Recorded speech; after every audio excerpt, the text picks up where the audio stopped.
नमस्कार, शंखनाद न्यूज चॅनलच्या बातमीपत्रात आपल्या सगळ्यांचं स्वागत आहे। सुरुवातीला पाहणार आहोत मुख्य बातम्या।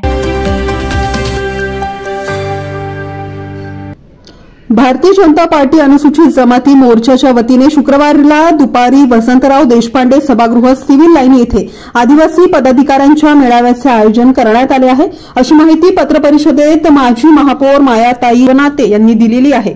भाजप प्रदेशाध्यक्ष चंद्रशेखर बावनकुळे यांच्या अध्यक्षतेखाली या मेळाव्याचे आयोजन करण्यात आले आहे। केंद्रीय मंत्री भूपेंद्र यादव यांच्या हस्ते मेळाव्याचे उद्घाटन करण्यात येणार आहे। या मेळाव्याला महाराष्ट्राचे उपमुख्यमंत्री देवेंद्र फडणवीस शिवप्रकाश हे मार्गदर्शन करणार आहे। या मेळाव्याला मोठ्या संख्येने पदाधिकारी आणि कार्यकर्त्यांनी उपस्थित राहावे असे आवाहन माजी महापौर माया इवनाते यांनी केले आहे। भारतीय जनता पार्टी अनुसूचित मोर्चाचा आमचा मेळावा आहे आणि 17 जिल्ह्यातून पदाधिकारी सगळे येणार आहे। जवळजवळ 2 ते 2.5 हजार सर्व पदाधिकारी तिथे राहणार आहे आणि सगळे आमचे नेते मंडळी तिथे राहणार आहे।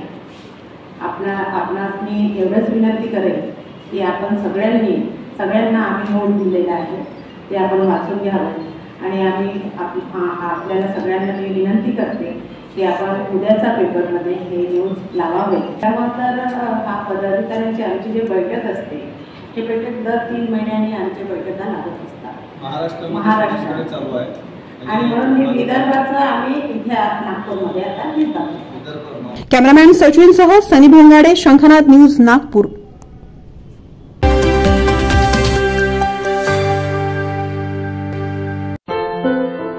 क्या हुआ बहू? माँ, पाइल्स की बहुत तकलीफ हो रही है। तो तुम गुदरोग सर्जन के पास क्यों नहीं गई? देखो, जैसे हार्ट के लिए हार्ट स्पेशलिस्ट, ब्रेन के लिए ब्रेन स्पेशलिस्ट, तो पाइल्स के लिए पाइल स्पेशलिस्ट क्यों नहीं? स्त्री हो या पुरुष, टॉयलेट में तकलीफ केवल पाइल्स ही नहीं और भी कई प्रकार के गुदरोग तथा कैंसर भी हो सकता है। इसीलिए इसकी प्रत्यक्ष जांच जरूरी है। ठीक है माँ, पर जांच के लिए हम जाएंगे कहाँ? वही काले आयुर्वेदिक पाइल्स हॉस्पिटल में। लेकिन माँ, प्रेगनेंसी में पाइल्स की दवाइयाँ?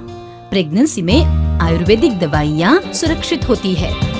जनहित में जारी काले आयुर्वेदिक पाइल्स हॉस्पिटल, औषधि चिकित्सा तथा सर्जरी ट्रीटमेंट उपलब्ध। हमारा पता उमरेड रोड, दिघौरी बस स्टॉप के पास, नागपुर। अधिक जानकारी के लिए वेबसाइट पर जाएं kalepileshhospital.com।